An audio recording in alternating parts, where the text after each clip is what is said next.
Good evening. My name is Eric Beerbaum. I'm Associate Professor at the Department of Government and Director of Graduate and now Undergraduate Studies at the Edmund J. Soffer Ethics Program. And what a pleasure it is tonight to introduce Elizabeth Anderson, the Arnold F. Thurnau Professor and John Rawls Collegiate Professor of Philosophy and Women's Studies at the University of Michigan, Ann Arbor.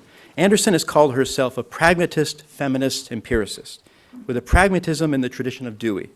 Her breadth of interest is certainly positively Deweyan. She's written extensively on issues of race, equality, anti-discrimination law, the ethical limitations of the market, the interaction of facts and values in social science research, and the intersection of democratic theory and social epistemology and feminist epistemology and the philosophy of science.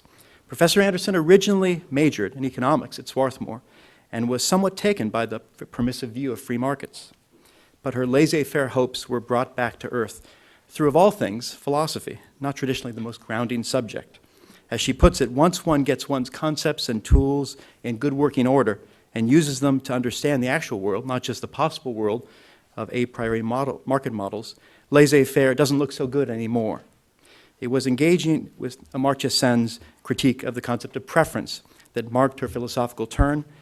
She left the economics department with only a minor, and she went on to earn her PhD in philosophy here at Harvard.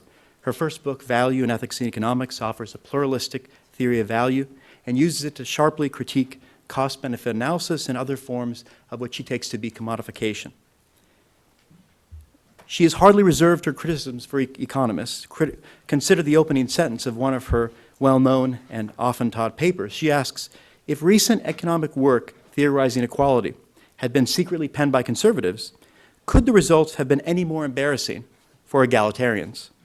Her worry is that distributed pictures of equality abstract from everything that, in her view, makes equality worth caring about. Her 2010 book, The Imperative of Integration, argues that de facto segregation is a deep moral failure of democracy.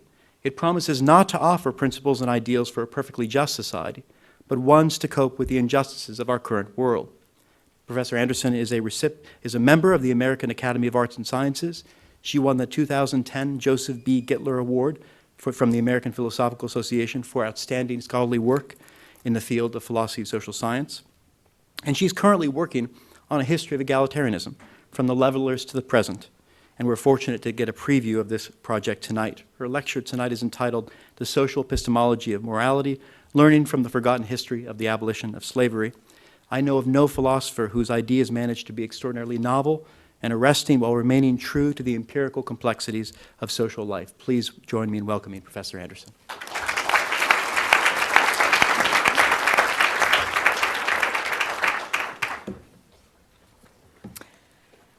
Thanks for that really rich introduction. It's a pleasure to be back to Harvard, my old haunts, and to have the occasion to reflect together on my topic, which is the social epistemology of morality. I'm going to start off having us think about 4 challenges to what I'll call standard philosophical methodology in ethics. Fairly common methodology is to work our intuitions up in thought experiments, things like the famous trolley problem, where we imagine certain scenarios or moral dilemmas, and we think about whether our purported moral principles could explain our intuitions in particular cases. In this methodology, even if we're just thinking, one person thinking about these thought experiments, the structure of reasoning is still dialogic. It takes the form of articulating principles, imagining objections, and formulating replies, and refining our intuitions and our principles, intuitive principles, through dialogue, an imaginary dialogue, or sometimes a real dialogue. This method is characteristically practiced by one or a few philosophers thinking together. And it aims at a reflective equilibrium of our moral intuitions. There are 4 challenges that have been made against this intuitive method, and they go as follows. One question we could ask is, why place confidence in intuitions in thought experiments that are remote from actual experience.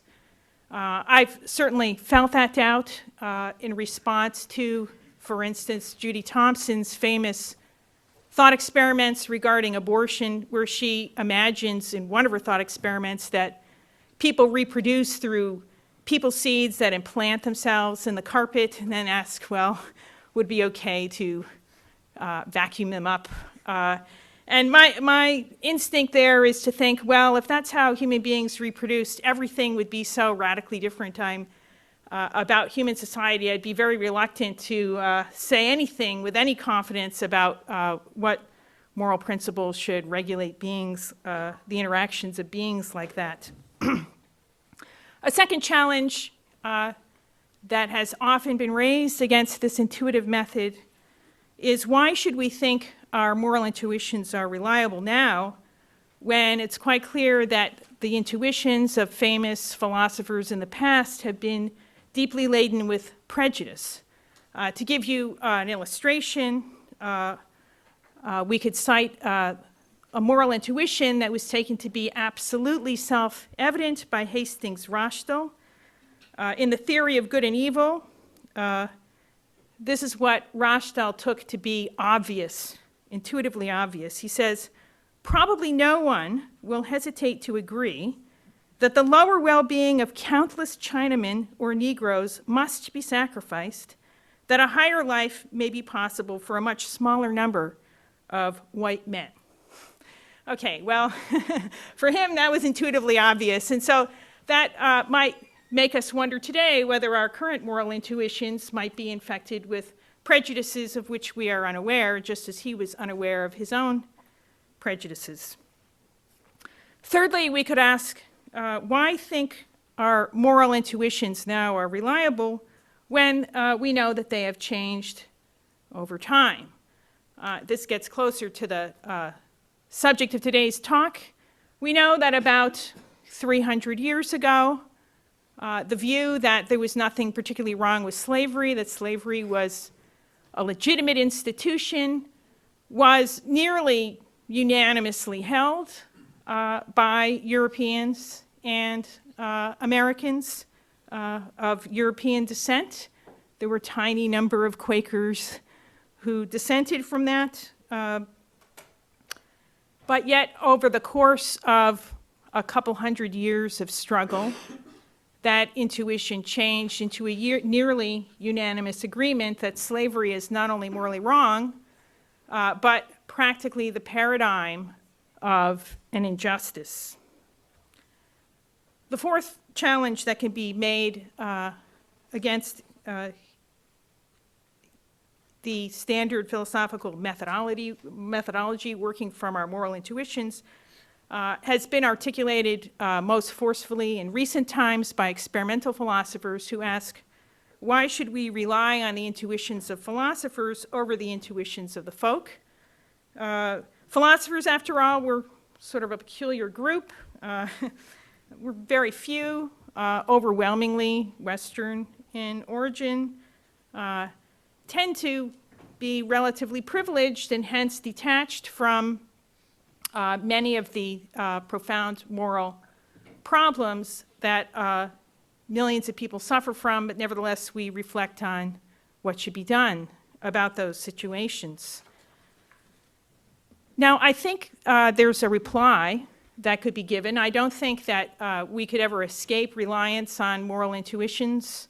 Nevertheless, I think we can improve our moral intuitions by expanding our moral methodology along pragmatist and naturalized lines. And my project today is to persuade you that this is a project worth pursuing.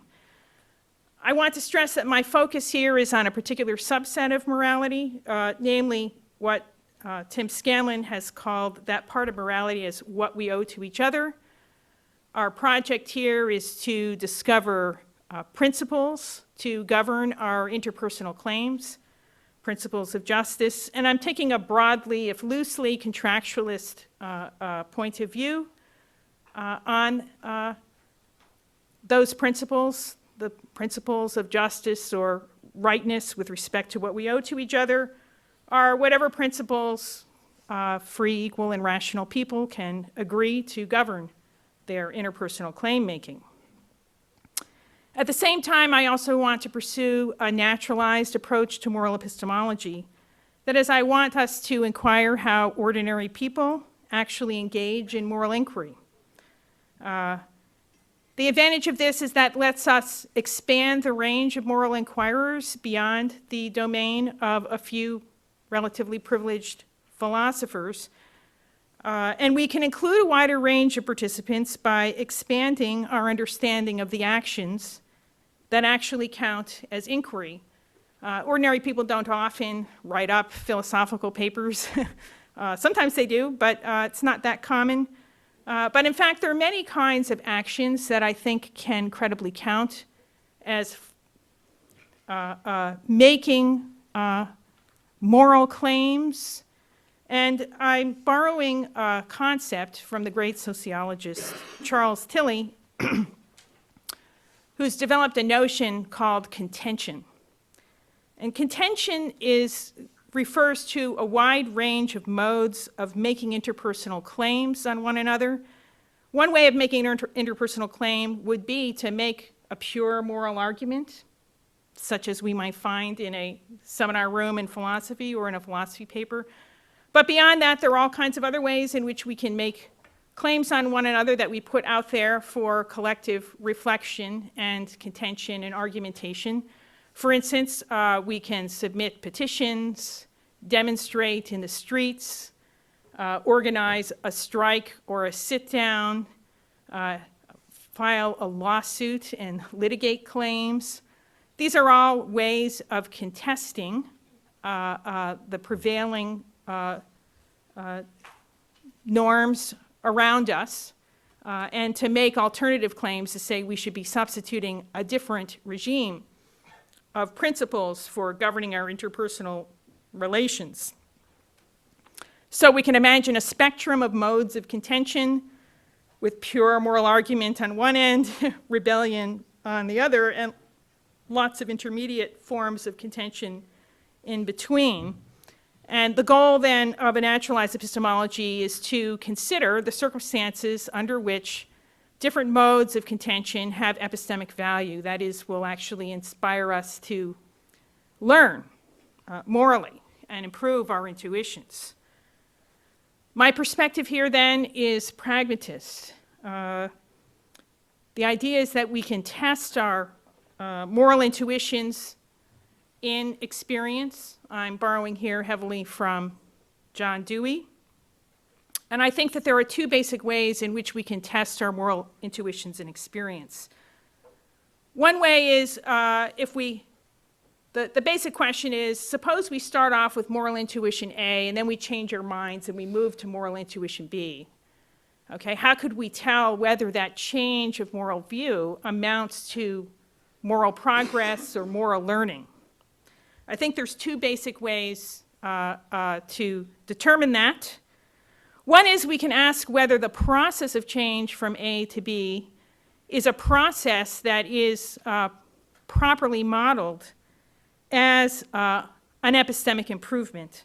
So for instance, if the explanation why we move from A to B is that we have shifted the circumstances of reflection from ones in which we tend to be highly biased, when we're subject to all kinds of cognitive biases, to circumstances in which we are less likely to be biased, perhaps because we're in social circumstances in which those biases are blocked or counteracted, that could give us reason to place more confidence in intuition B than in intuition A. Alternatively, it could be that the change in moral view was inspired by a confrontation with new evidence, or having to confront a contradiction in the principles embodied in our practices of which we had not been quite fully aware before, and having to resolve that contradiction. Sometimes we can explain it as a clarification of confusion, a drawing of a new distinction that helps us live more effectively and solve problems that seem to be muddled before. The second way of testing our moral intuitions and determining that we've made an improvement is through experiments and living. So the first method is somewhat backward-looking. We look at the process by which our change of view happened and see whether that's a sort of process that would count as a cognitive improvement.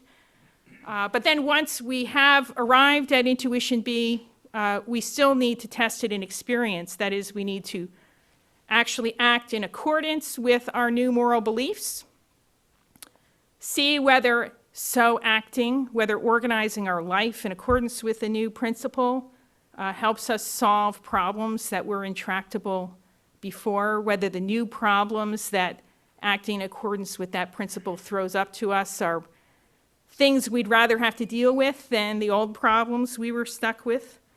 So we ask whether the new principle solves the problem for which it was adopted and whether we can live with the consequences of acting in accordance with the new principle. And if we can, then we credit intuition B as an improvement or a form of moral learning. Hence, overall, my perspective here is a kind of naturalized contractualism. I don't reject entirely a priori methods in contractualist reasoning. They do yield certain important insights. But in an ideal contractualist thought experiment, what happens is detached thinkers attempt to capture or imagine what principles free, equal, and rational people would agree to under fair conditions as a basis for regulating their interpersonal relationships. The great advantage of that a priori reasoning is that it's better able to capture fair conditions. Fair conditions only rarely exist in the real world. On the other hand, processes of actual contention and real-world working out of negotiation of principles of interaction that the parties actually agree to has its own epistemic virtues. For one thing, the contending parties are the people who are actually subject to the principles in question, and they often have a more vivid appreciation of the stakes in choosing one principle over another than detached thinkers who might be speculating about cases that are rather remote from their personal experience. In addition, the wider repertoire of contention in real life may offer certain epistemic advantages. People, relatively privileged people who are engaging in moral reflection in a very calm seminar room or in the armchair may be blind to certain kinds of morally problematic situations. And consequently, contention might be needed to jog people's awareness of these moral problems, especially those that are suffered by the less advantaged. So what I'm arguing is not a rejection of a priori methods, but rather additional tools to be added to the philosophical toolbox, including a more naturalized picture where we look out in the world and see how real people have worked out their moral disagreements and what conclusions they have come to, and pay particular attention to the modes of contention by which they have achieved a new moral view.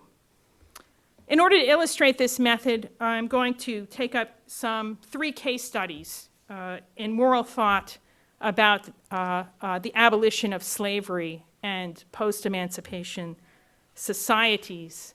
And I'll hope from there to draw some more general lessons about the conditions under which moral reflection can be more or less trustworthy. My first episode comes from Nicolas de Condorcet, who was a great feminist as well as an abolitionist. And I want to start off by contrasting his feminism with his abolitionist arguments. Here is an encapsulation of Condorcet's feminist argument in favor of the emancipation of women and women's claims to equal rights. The rights of man result simply from the fact that they are rational, sentient beings, susceptible of acquiring ideas of morality and of reasoning concerning these ideas. Women having then the same qualities have necessarily the same rights. And Condorcet, from this beautiful little syllogism, deduced that women should be immediately emancipated, enjoy equal rights under the law, the right to vote, and so forth. There was no backtracking, no hedging, no reservations whatsoever in his argument. We can contrast that with his abolitionist writing. He starts off acknowledging that slavery violates the natural right to self-ownership, and that slave owners are, in effect, thieves of the slave's labor, and consequently abolition does not bring with it any claims to compensation of the slave owners for their lost property. Condorcet argued this is as absurd as suggesting that a highway robber, when deprived of his stolen goods, should be entitled to any kind of compensation for that. Condorcet added a kind of practical argument that free labor could grow sugar and coffee just as well as slave labor, perhaps even better, so that France had no need to worry about the loss of her economic standing through the abolition of slavery. One might think that given that slavery is a violation of natural rights of self-ownership, that the slaves should be immediately emancipated, just as women should be immediately emancipated from patriarchy. But Condorcet didn't draw that conclusion. He argued rather for gradual emancipation. He said emancipation, while it's required by natural right, should take place very slowly. Infants born to slavery would not be free until the age of 35. Children under the age of 14 would not be free until they reached the age of 40. And slaves who were older than the age of 14 would not be free until the age of 50. What accounts for his rather shocking gradualism, given that he acknowledges that slavery represents a massive violation of the natural rights of all human beings? One might speculate that it involved a necessary compromise with the slave owners. The only feasible path to abolition would be to make such a compromise, otherwise they would clearly block any action. Here we have to remember the economic context in which Condorcet was writing.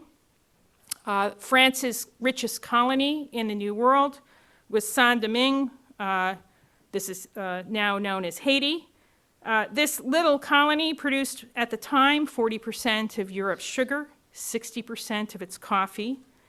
1 out of 25 French citizens were employed in the colonial trade, which was deeply implicated in slavery. And 15% of the members of the National Assembly held property and consequently were implicated in slavery in Saint-Domingue.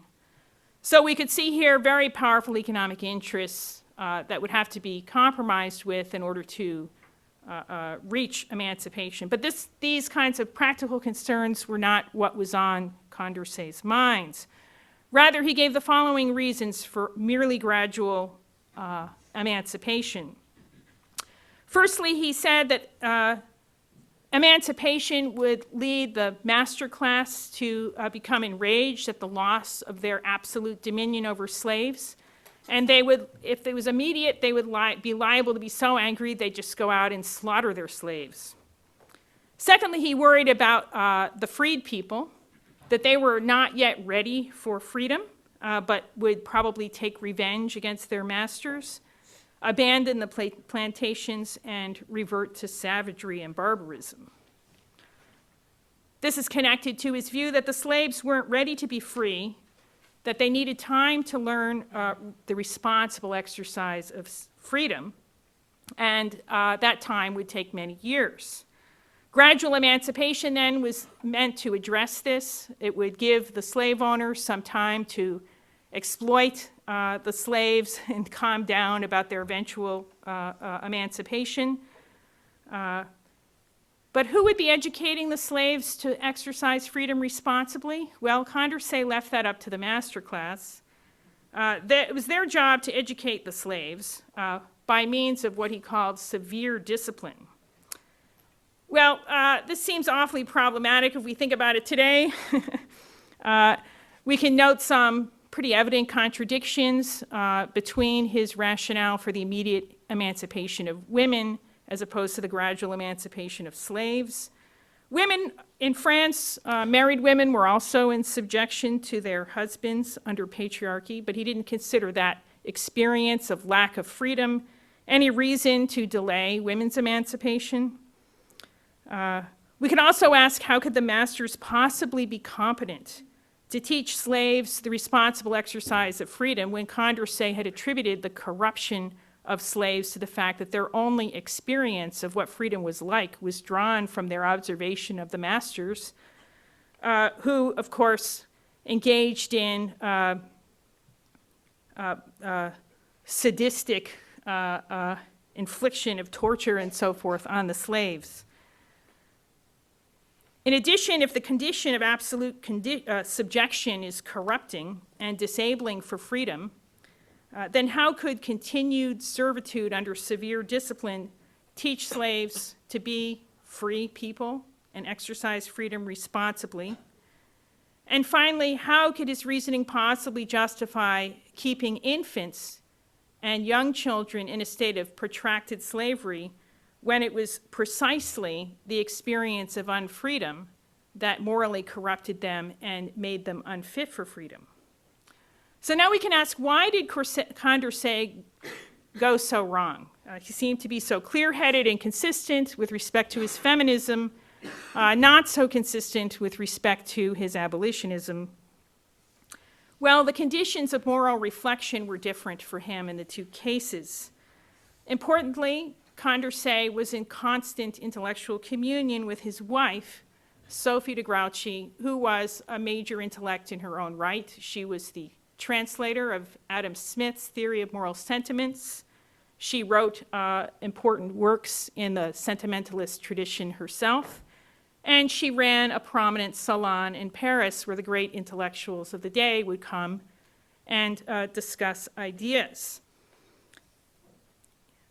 Condorcet's intimate association with someone who he could regard as his intellectual equal probably made him more responsive to her moral claims for the emancipation of women.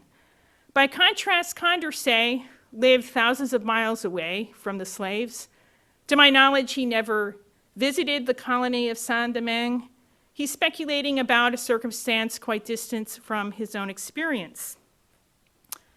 And so this creates a difference in the conditions of moral reflection that enabled moral clarity in the one case and created or sustained moral confusion and contradiction that was not recognized on the other.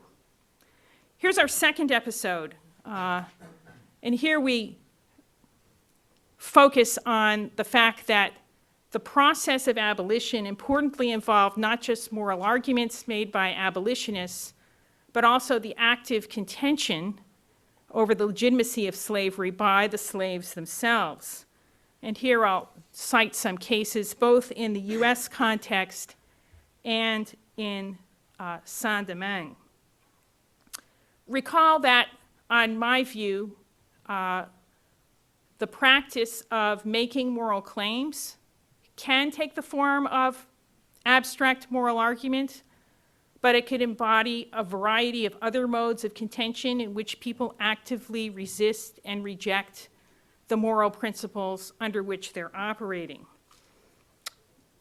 This can include, again, petitions, protests, strikes, sit-ins, and so forth. So we could ask, what were the modes of contention that slaves used to reject the legitimacy of slavery? In the US context, there were many forms of resistance to slavery that the slaves undertook.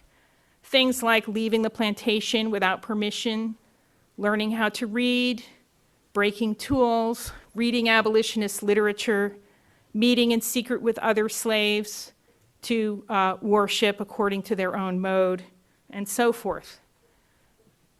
The master class in the United States, whenever it saw these modes of resistance become common enough, would pass a law making such modes criminal acts. And hence the slaves who were caught, say, leaving the plantation without a pass, would then be put on trial and would have to defend themselves in a criminal proceeding.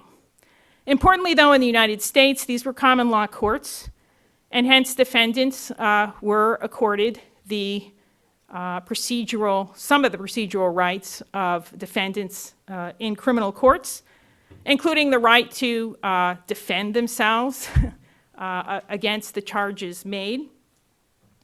And in that context, they would make various arguments which had remarkable power even in courts that were strongly committed legally, socially, and politically to the maintenance of slavery.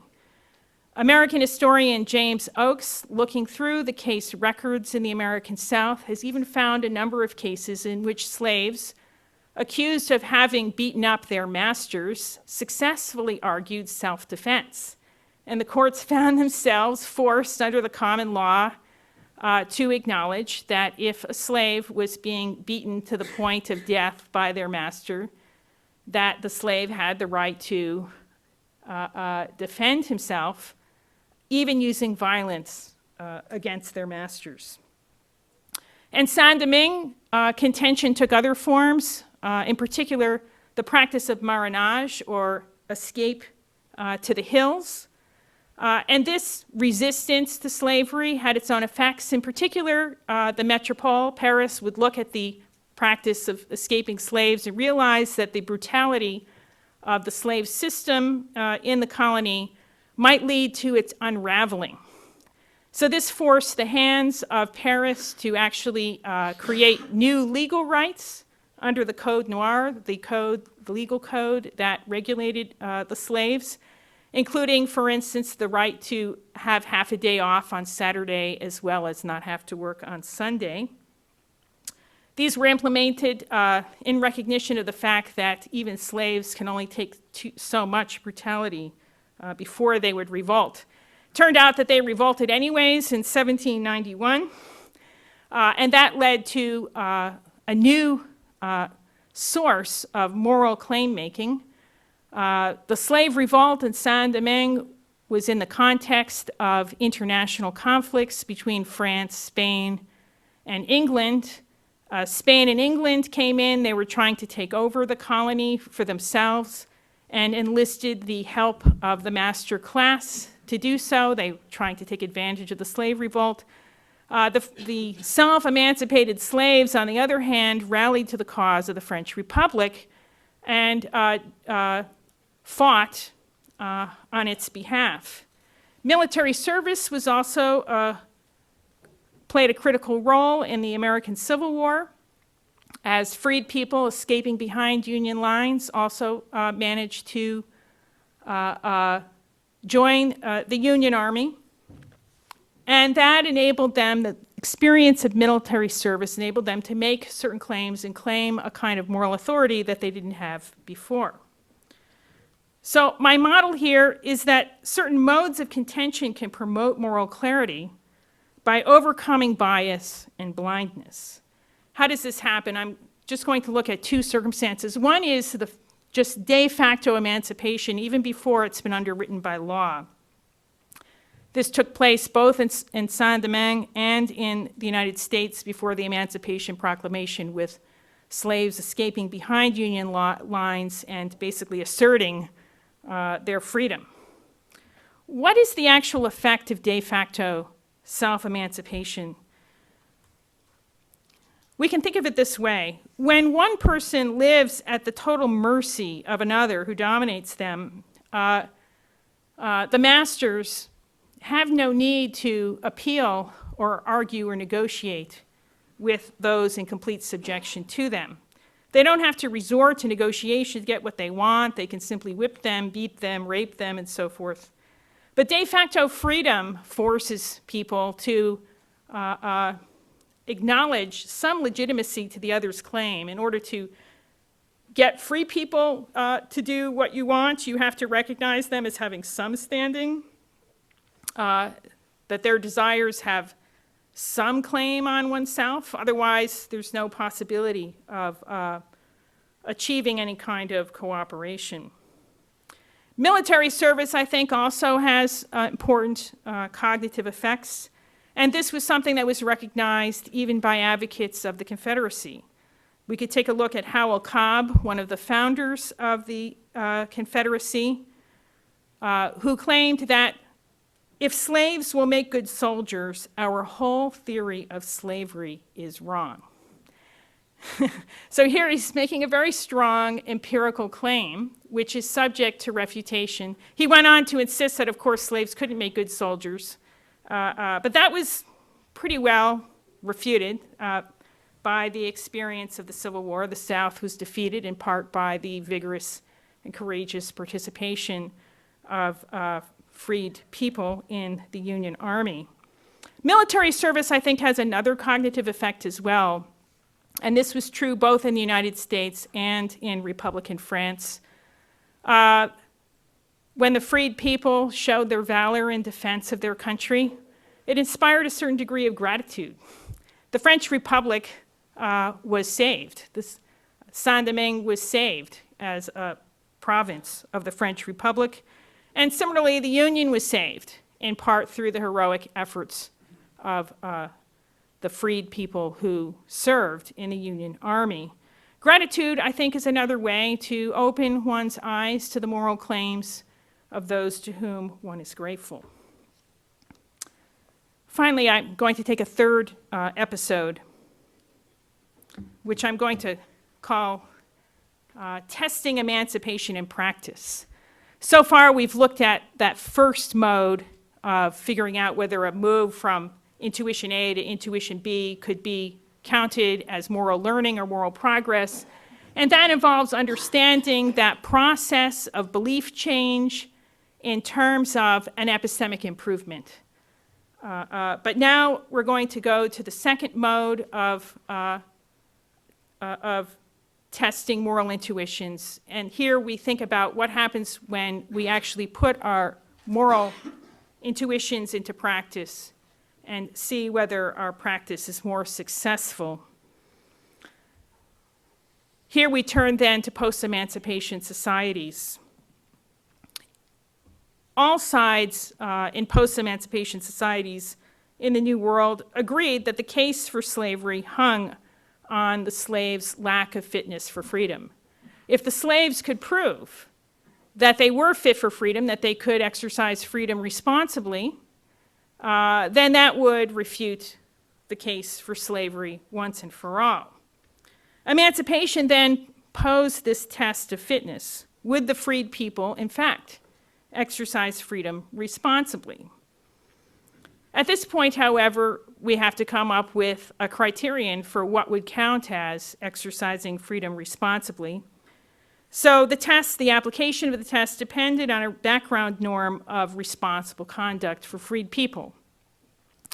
And here we see a profound contradiction between how the slaves in virtually all post-emancipation societies, the freed people, understood what it was to be a free, responsible free person, and what the former master class understood to amount to the responsible exercise of freedom. The slaves themselves, the former slaves, aspired to a condition of personal independence. Overwhelmingly, what they sought was to be their own bosses, to not have a boss or an overseer over them, supervising their labor and managing their domestic family affairs. The ideal was to be realized mostly through ownership of small farms and self-employment. In the new country of Haiti, this was largely realized. The freed people having access to the land because the master class either left back for France or was killed. There was a lot of land there, and the freed people successfully established themselves as a peasant class, owning and farming their small plots, mainly for subsistence. They overwhelmingly rejected wage labor on the plantations and became self-employed. In the United States, there was a struggle for access to land that wasn't quite as successful as it was in Haiti. The master class, the former master class, didn't want to give independent access to land to the freed people. And the outcome of struggle and negotiation was a sharecropping system whereby the freed people overwhelmingly rejected gang labor under an overseer, so the plantation system was largely destroyed, but they didn't gain the level of independence that the Haitian people had achieved for themselves. They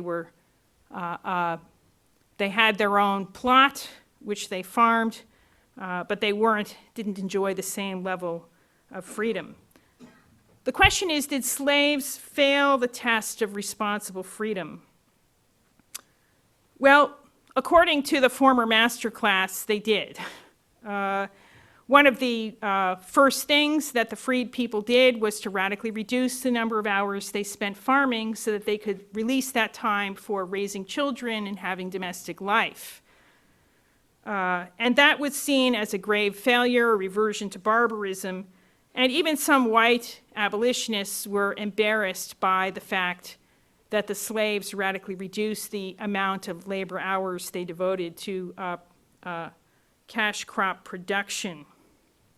However, I think it's pretty clear that whites in this case were befuddled by contradictory standards of freedom.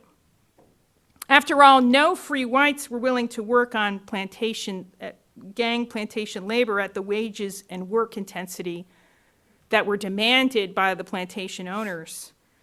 Yet free whites were never judged to be unfit for freedom on account of their complete rejection of that model of labor.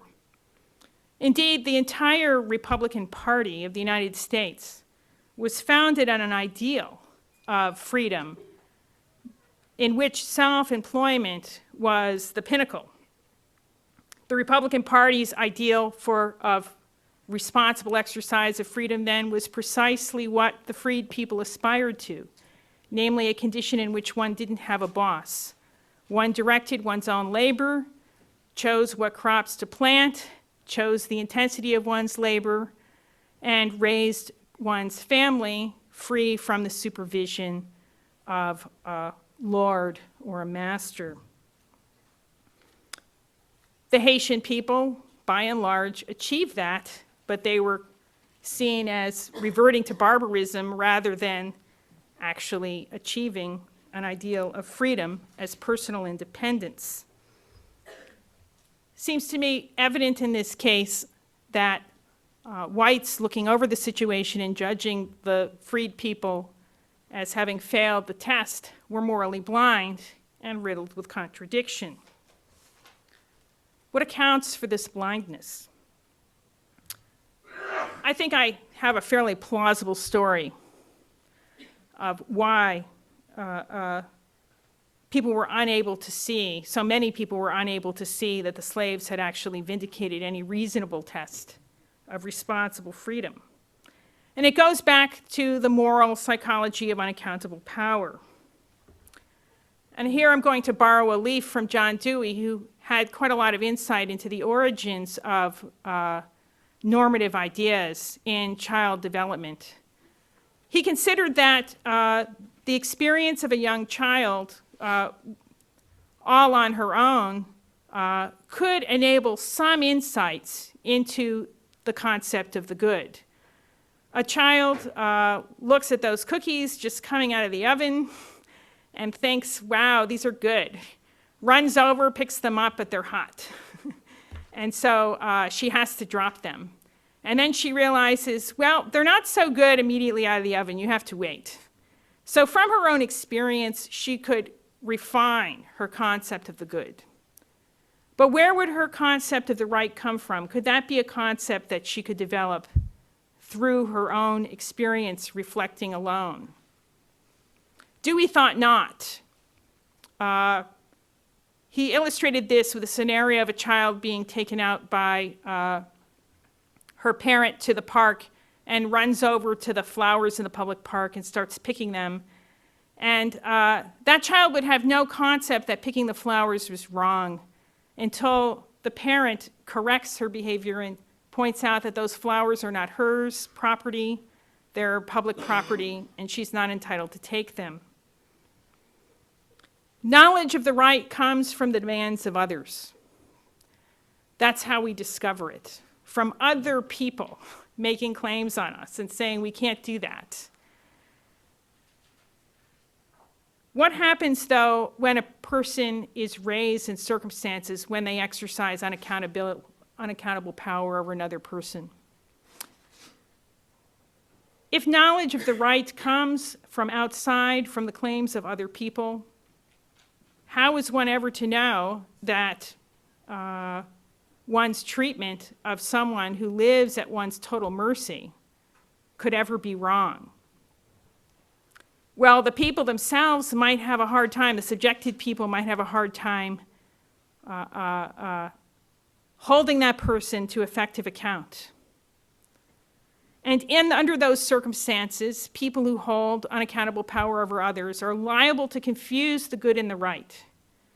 They're liable to think that the duty of those subordinated to them is just whatever they regard as good from their own perspective.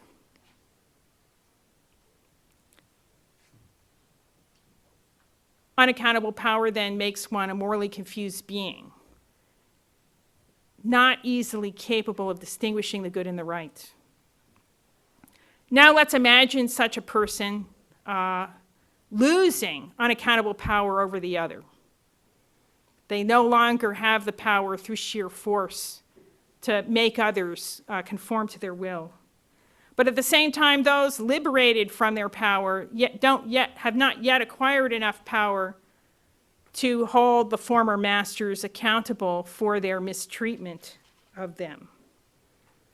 In that case, the dominant will deem the newly emancipated people as failures whenever they no longer conform to their wishes.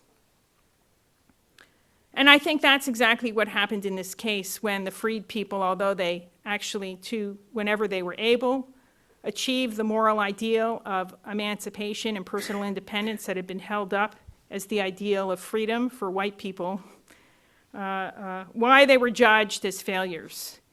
Because they were still being judged by a group of people who still were confused about the distinction between the good and the right, and were not yet held to account for their mistreatment and oppression of the newly emancipated.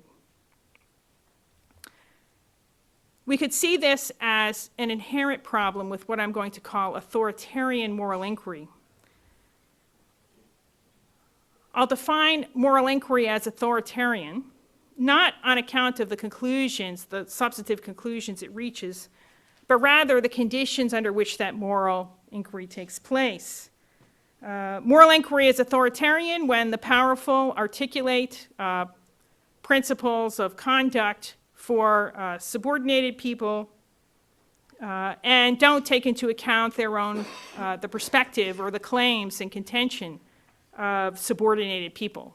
So it's a kind of one-sided moral inquiry, a non-inclusive moral inquiry, or to the extent that there's any kind of opening for subordinated people to have their input, it's not really registered or taken seriously. There's a failure to take into account the point of view of the subordinated other. And that, I think, was what happened in this case, in this third episode. Had the master class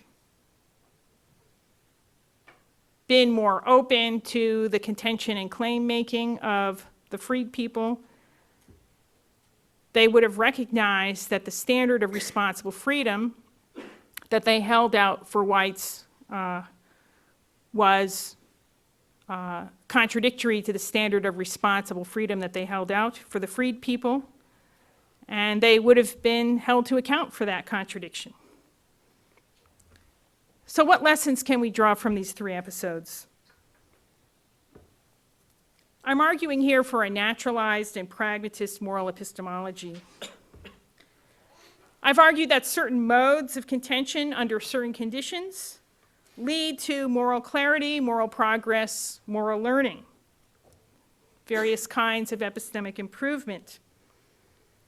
things like being forced to recognize and resolve contradictions in one's thinking, to confront counter-evidence, and so forth. All of these things are subject to empirical inquiry. We can explore the conditions under which people can achieve moral progress and moral clarity, and the conditions under which they are liable to be subject to moral bias and blindness.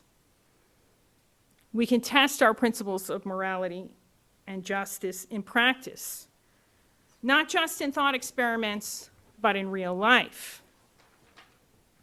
In order to do so, though, we need to include all of the affected parties in our determination of the standards of success. Authoritarian moral inquiry is liable to mislead us. And I suggest also that our moral intuitions are more reliable when they are forged under inclusive conditions with open contention on the part of the less powerful. That is, when moral inquiry takes place in a more democratic rather than an authoritarian mode. Moral intuitions are also more reliable when they're tested in practice and not just in a priori thought experiments. We often learn a lot of things, surprising things about moral principles when we put them into practice that we never would have imagined when we only test them in thought experiments. And finally, moral intuitions are more reliable when they are forged with the full involvement of everyone who's expected to live under the principles articulated. And again, that leads us to reflect back on the limitations of the standard moral methodology of philosophers. I'm not claiming here that that standard moral methodology is always wrong or always misleads. Under some circumstances, I think it can lead to insight. I've argued simply that this is but one of the tools in our toolbox of moral reflection. We need to add more tools in order to achieve more reliable moral intuitions, in order to reflect more responsibly. We need to expand the range of moral inquirers beyond that of the little groups of philosophers and students of philosophy.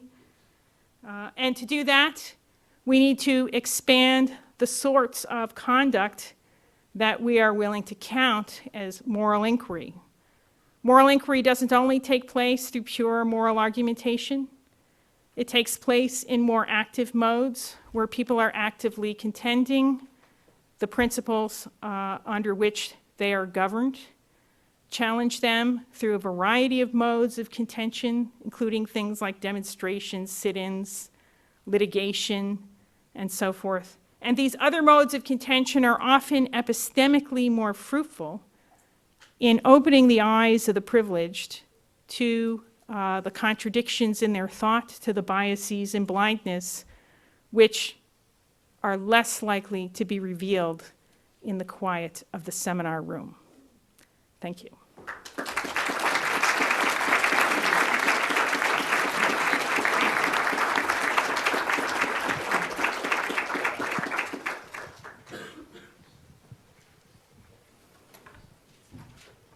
Yes. I'm also really fascinated by your argument against authoritarian moral reasoning. And I think that your argument is that it tends to be one-sided, includes only perspective and powerful.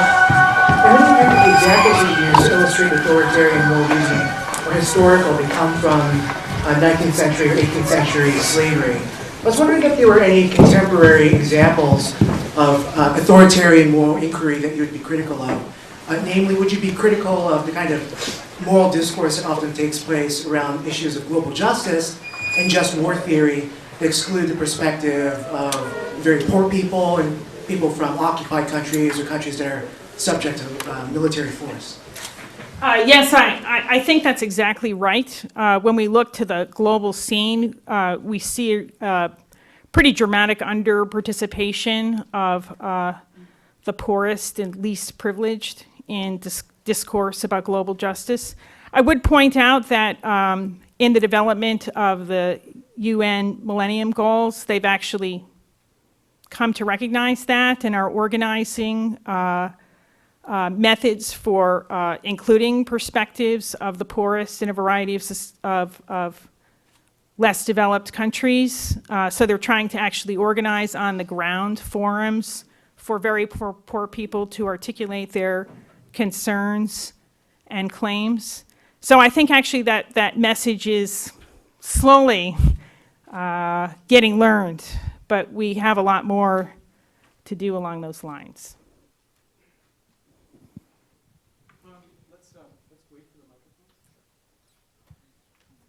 So I'd like to ask about your criteria of testing moral intuitions. More precisely, I'd like you to explain how these can avoid circularity. Like for the first criteria, moving from perhaps biased to unbiased intuitions, I'm not seeing how we can understand what is a biased intuition and what is an unbiased intuition without reference to, well, further intuitions about, what's true morally. And a same problem could plague the forward-looking one too. We test a moral intuition by whether it solves problems.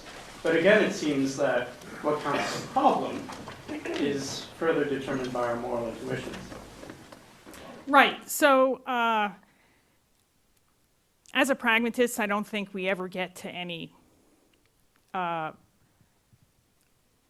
privileged perspective outside of practice.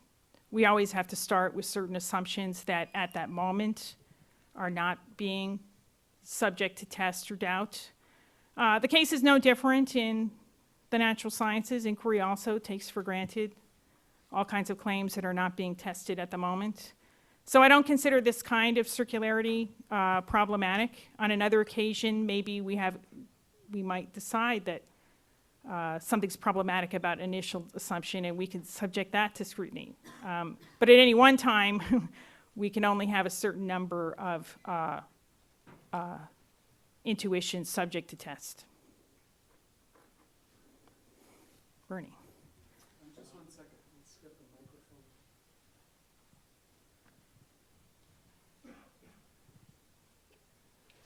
microphone. Thanks. 2 questions, Liz.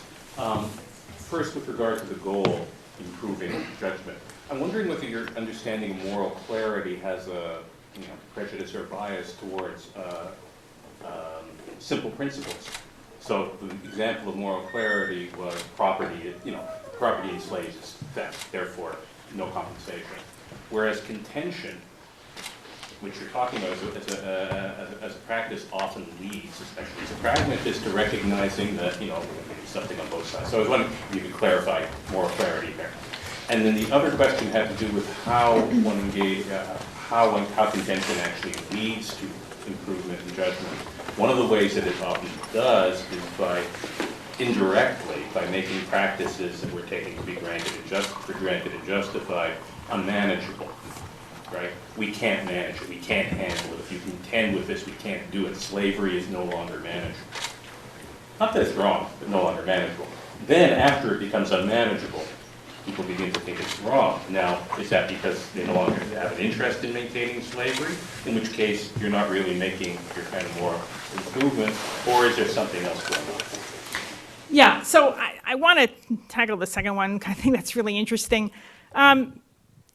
Rawls has an interesting narrative of how liberals came to accept the principle of religious toleration as a moral principle and not just a modus vivendi. Right? It starts off just as a necessary means of making peace.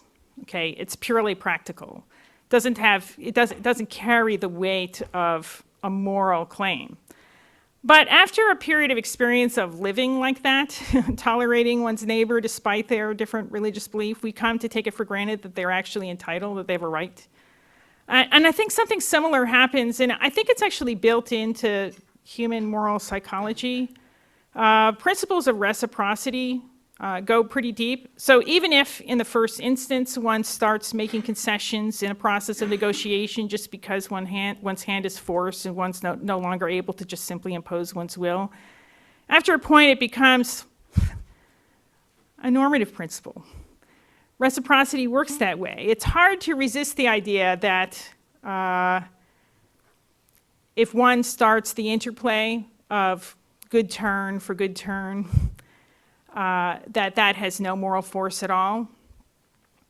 So it is true that we should probably avoid a model according to which the change from belief A to belief B is always acknowledged in the first instance as a change from a moral belief to a moral belief. It might start off as a change from an initial moral belief to a pragmatic necessity or something like this, but it can grow into a moral belief after that. And I think it builds on some pretty deep-set features of moral psychology, why it would turn into a moral belief, and with good reason.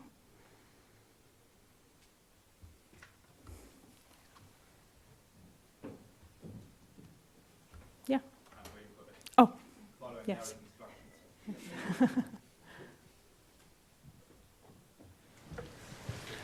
I'm wondering whether you are not a bit too harsh on Condorcet in terms of your own criteria that you set up and later. You're definitely right, Condorcet was a bit of a detached guy. You probably know the story of how he died, right? He got caught in a country inn running from the revolution, ordering an omelette with 14 eggs. And, only a very rich and spoiled person, so he was out of touch with reality there. But I think, in terms of the criteria you set up then, how moral deliberation can work well. I wonder whether his proposal was really, or say some suitable version of his proposal was really so bad. So suppose it's 1790 and you are being catapulted into Haiti as an advisor and you have to explain to them how to end these dreadful circumstances there, right? So you have a slave society, if ever there's been one. 90% of the population are slaves, and the conditions are so bad there that they can't even really reproduce. They have such a high death rate that they constantly have to bring in new people. These are people who don't speak the same language. They're not organized in any interesting way, right? They don't have a serious education. They have the occasional charismatic dialect Toussaint Louverture, who took over them later. But they have no structure. They don't even have the rudimentary beginnings of the kind of setting in which they could do any kind of proper deliberation, start any kind of new society. So under circumstances like that, it seems like a very sensible thought to think, okay, how are we going to do this in a somewhat smooth way, right? So just packing up and leave and setting them free from today or tomorrow on really doesn't sound like a promise of success. And so then you think of something else and you think, okay, how can we do this other thing, some kind of managed transition from a slave society into this better thing. That, of course, comes with all these absurdities that you so well sketched, right? And of course, this is a mental disaster for every single person involved there, right? So switching over from, now I'm thinking of you as a property, like a plant or something, right? And now we're kind of managing the transition to a free society. But it seems like that seems like still the more promising idea to somehow take some time and communicate some skills and give them some education, teach them how to read and write. So if this is properly done, it seems this is a more promising way. And I think history actually also bears this out. So you told a story of Haiti being a relatively successful experiment, and I don't really know many of the details, but I do know that in the 1820s, several thousand freed slaves from the United States moved down to Haiti, and they basically all moved back because it was unbearable, right? So the abrupt transition is not a model that I think in Haiti has worked out so terribly well. Congo is another example, right? Congo was an abrupt transition. The highest ranking local guy in the military was a guy named Mobutu, right? So abrupt transition there led to decades of disaster. Managed transition, Belgian efforts in actually preparing people, no matter how mentally demanding this would have been on individuals, would have been the better way to go there. So I think in terms of your criteria of how to come to a proper deliberative society, Condorcet, I think, had a good point there, even though the details may have been strange. Well, a couple points. One is it's important to keep in mind that about 2/3 of the slaves in Haiti were African-born, and that's because of the population problem. They weren't able to reproduce because the slave system was so brutal that there was very high death rates and very low reproduction rates. But what this means is that actually in Haiti they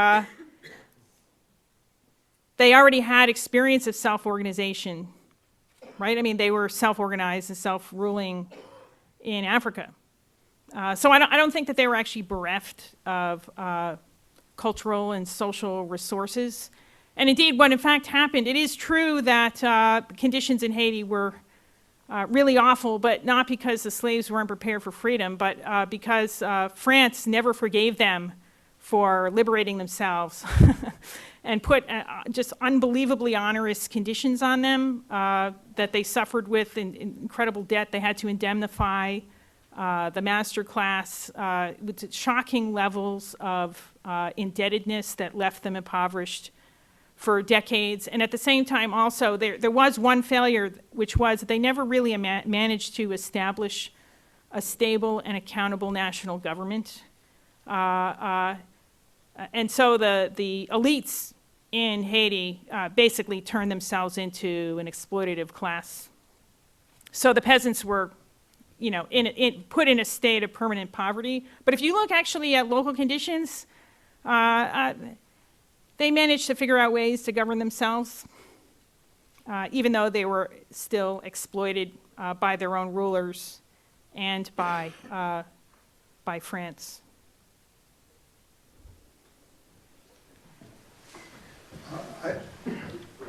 Oh, yes. I like to think of myself as a moral person, craving moral enlightenment, and your account is profoundly discouraging in one case, and that has to do with animal rights. I occasionally meet people who make claims on behalf of animal rights, and I find it hard to reject those claims, but I simply ignore them and go about my business and have a nice big beefsteak very shortly afterwards. Your account would seem to suggest that I will never really learn because there's no occasion for the rights holder to protest, well, I don't need to go into it. And therefore moral learning is unlikely to take place, at least on my part. Well, it's a genuine question whether a contractualist model can work for our relations to animals. I do want to point out that we do have other moral resources at hand. So I've stressed the contractualist model, but in fact there's lots of other things going on. We also have a sentimentalist model, and that was put in play in the abolitionist movement. So a lot of what converted people to anti-slavery in the North was a vivid confrontation with the brutalities of slavery, and that opened people's hearts more through dramatic presentations and so forth. And I think that does affect people. You know, animal rights activists will go into the slaughterhouse and videotape the cruelties inflicted on cattle and so forth. Why does the meat industry want to suppress those videos? Precisely because they do have a moral impact on people. So I wouldn't want to say that contractualist contention is the only way that we can learn morally. We have even more tools in our toolbox than I've articulated here. So you've made a very vivid plea for, you made a very vivid plea for real human experience and actually listening to the complaints of real people who are burdened and suffering, and that's very, very well taken. I don't yet see how that's a naturalized account, and I don't see how that actually is a criticism of what ordinary moral philosophers do. It's just, so here's what would be a very crude version of a naturalized account. I don't think you accept this, but tell me why this, what else would be a naturalized account. So it would go something like this. So here's what moral reasoning is. We've got our intuitions, and then we kind of fit a curve to them. You know, we do some, the equivalent of moral econometrics, and we fit a curve to them. And why should we just work with our intuitions? Let's include everybody's intuitions, and then we can fit a better curve. And so moral reasoning is a kind of a form of induction. Now, that strikes me as wrong in every single way. Not just because why should the mere fact that someone else has a different moral religion count to me, but rather it doesn't form moral knowledge or anything approaching moral knowledge, because the mere fact that someone has a different belief counts for nothing unless it actually changes both my appreciation of the underlying rich facts and my deductive reasoning or conceptualization from that. And I don't see Tim or any other philosopher in this room denying that a richer account of the underlying facts is irrelevant to moral theorizing, but that doesn't make for a naturalized theory. It's as if we had a disagreement about some mathematical proof, if I get outvoted, I should doubt it, I should go back to my calculations, but I can't actually believe what everyone else believes unless I can actually follow the reasoning. So, presumably you also agree that one should follow the reasoning. In which case, tell me how your account is naturalized. Right. I don't quite see that. Okay, so one of the things that the experimental philosophers have told us, and I think it's accurate, is that oftentimes we can encounter a surprising experience which induces a new moral intuition, which can be surprising, and we don't actually have a theory to rationalize it. In fact, our moral feeling in a particular case might, in fact, go against all the principles that we had previously accepted. Now, where I think the experimental philosophers go wrong is in supposing that, well, then all we do when we engage in moral reasoning is make up some ad hoc rationalization of whatever that sentiment is. I don't think that's really right. What happens, though, what that shows, though, is that human beings as moral reasoners are open to correction of our previous convictions in light of surprising experiences which our previous moral convictions were unable to rationalize. Then it takes really quite a lot of moral reflection to figure out why we had that surprising response, which went against everything we formerly believed. And so we will have to come up with some reasoning to incorporate the new experience and make sense of it. I think that's usually a protracted experience, and it takes a lot of reformulation and new experiences in concert with the new, the singular experience that we had.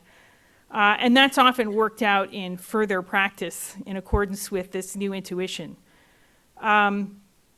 So that's really where I think the work has to be done. That is, we can't insist that the intuitions that we have a priori are automatically reliable.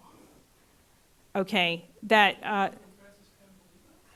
No. The question then is, how do we can test them through further thought experiments, but we can also go out in the world and test them in real experience.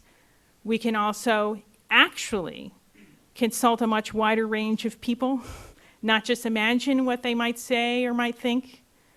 And that, I do think, involves departure from standard techniques, an enhancement of standard techniques that philosophers undertake.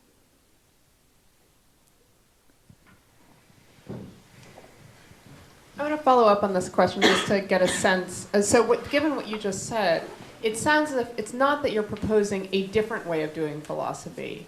It sounds as if you're proposing that one does philosophy still by confronting our intuitions with a range of evidence and arguments and wrestling with them, but that we expand the range of evidence by looking beyond our armchairs or beyond our seminar walls, whether that's by reading the newspaper, by going in and sitting in on trials, by doing interviews with other people, by saying, this is what we think, what do you think, whatever, soliciting testimonials. And then once we've made an argument, this is the proper moral way to behave, or this is these are the principles that we should follow, we then go and investigate, well, are there people, places, contexts in which those principles are followed? How does that play out? Do we think that we're right? All of that I'm in total favor of, but that sounds essentially like an expansion of the inputs to still the same process of sort of moral reasoning and moral investigation. A huge expansion, a welcome expansion, but as opposed to, say, an entirely different way of doing philosophy, which I think is what I had heard sort of as in part behind Arthur's question. Is this different, or is this an expansion of what we're trying to do? Yeah, so one of the things that I'm proposing then is philosophers should be engaging in moral inquiry in concert with historians and social psychologists. So social psychologists tell us a lot about cognitive biases, the circumstances under which they tend to be triggered, the circumstances under which they tend to be blocked or counteracted, okay? And that can be very helpful. Then we can ask, okay, well, under what circumstances did I just have this moral intuition? And maybe I should change the circumstances in which I'm engaging in moral reflection, or in which we together are engaging in moral reflection, so as to make them less liable to these biases. So I'm then advancing a picture of how to engage in moral inquiry that is much more open to the findings of the social sciences and history, and trying to incorporate some of that information into our moral critique. Francis.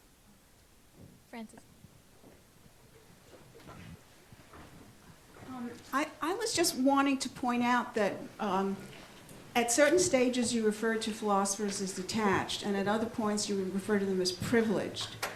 And I think that detachment can be a very good thing. For example, most of your criticism of Condorcet and of the standards that the former masters used to judge their slaves was simply based on looking for inconsistencies in their thinking, right? Or the unwilling to universalize, right? And these are parts of moral reasoning, right, that you've employed. After all, you didn't come to your views about Condorcet by your contact with Haitian blacks when they were slaves, right? You just did a detached philosophical analysis of these views and saw that there was something really quite inconsistent going on here, or in the application of the master's judgments, that seem to not apply to themselves and so forth. And these are the sorts of things that I think a detached individual can do very well. I think what may happen is that when detached philosophers do check for inconsistency and universalization and so forth, one of the things that happens, and one of the ways slavery gets justified, is by thinking that, yes, if these people had these characteristics, this way of treating them would be wrong. It would be inconsistent, sentient, rational, so forth. So various empirical views about the nature of these other individuals arise. And very often it's been thought that that's what's really the problem that's going on here, is that false science rather than false philosophy, right? So the Jews, medical science in Nazi Germany tried to prove that their physiognomy was different. Women, ovaries affect your rational capacities. Okay, rational beings, yes, but look, ovaries and the brain. Okay, so the question, it seems to me that in a lot of these cases, slavery, the capacities of the blacks are less, so forth and so on, that there's an empirical item that gets fit in. And it's not so much the philosopher, the detached philosopher, who's to blame. Chinamen, all right? There's always this racial difference, okay? Or it may be the effect of being poor on the brain. I don't know, nutrition after a while destroys your capacity, the absence of nutrition to vote, okay? So it just seems to me that in many cases, it isn't the philosophical problem or moral reasoning, but with perhaps a desire to, buttress your position that leads you to look for false empirical investigation. And that's a basic moral fault in the philosopher. They're not sufficiently detached, and maybe that's where your element of privilege comes in. So it just seems to me that, you've made very good use of philosophical inconsistency standards and so forth in your own argumentation. But I wanted to say that I thought the problem arose in this different way, from the empirical element.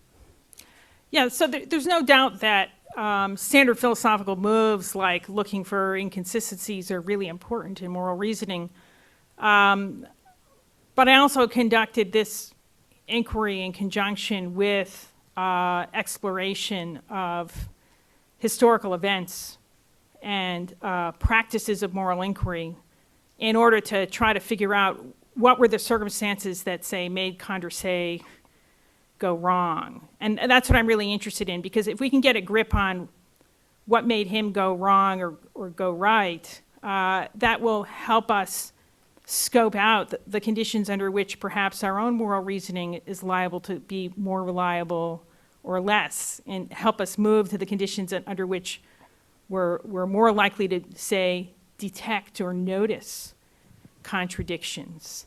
At the same time, I think it's a little bit too easy to suggest that the Enlightenment thinkers, people like Condorcet or even Thomas Jefferson, relied in their foot dragging on false empirical premises.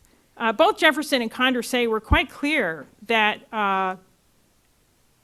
the natural rights of the slaves were being profoundly violated by the system of slavery. And so their, syllogistic reasoning was correct. But what was going on, I think, was that even though they acknowledged the moral wrongness of slavery, they also had, Jefferson in particular, had another argument, which was, in fact, he was quite explicit about this in his writing. He was afraid that emancipation would lead to race war. And so for him, the problem with emancipation was kind of like Sidgwick's conflict of reason between self-interest and morality, the demands of morality, right? And Jefferson thought that if it was impossible to make peace between blacks and whites under conditions of black liberation, then even though there's no moral justification for slavery, it's kind of like having a tiger by the tail. He feared. And also a moral argument. I mean, if you thought that the liberation of a certain group would lead to the whole world disappearing or something of that sort, you might think that as much as the wrong is being done, there are other considerations that make it the case that we simply cannot right this wrong because the wrongs that will occur will be much greater. I mean, I'm not endorsing that form of moral reasoning, but it's a form of moral reasoning, right? The question is whether it's being driven by self-interest, okay, as opposed to a detached evaluation of the relative harms that would have come about with or without, you see. Well, I guess here, I would question your notion of detachment. I think to a certain degree there also needs to be engagement with the slave's point of view. They weren't really being incorporated into Jefferson's reasoning any more than Condorcet consulted them. And the way they were thinking about how they would conduct themselves in emancipation. What I'm suggesting is they really needed to be included in order to create moral clarity on the part of these Enlightenment figures. I don't want to take their actual views may have been our interests override anything, and of course that wouldn't have been the correct moral position either. Okay, so when you say their actual moral views, you presumably mean give consideration to their interests. Okay, maybe not to the extent to which they would, and that again involves, I would have thought, something like universalization without giving greater weight to oneself and to others, and without introducing some sort of false science. Because they may give their interests greater weight than they should be given. Consultation doesn't mean total deference, right? You enter into negotiation about what post-emancipation relationships would have to look like.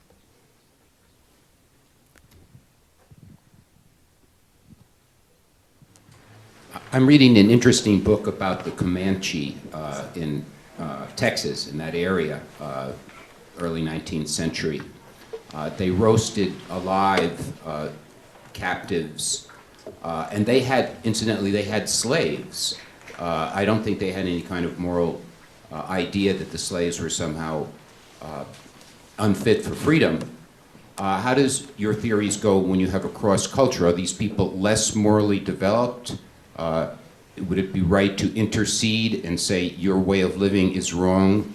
That would be called arrogance. I mean, to the Christian mind, of course, roasting people alive after the Inquisition, I know, but has become something that's not usually thought of highly. How does your theory work when you get cross-cultural? So is the question, were white Americans justified in stopping the roasting of other individuals by the Comanche? Is that the question? Yeah, or liberating their slaves, or believing that somehow that we are more morally developed, that we had, that in other words, you talk about a development and being able to look at biases and say that you have somehow progressed.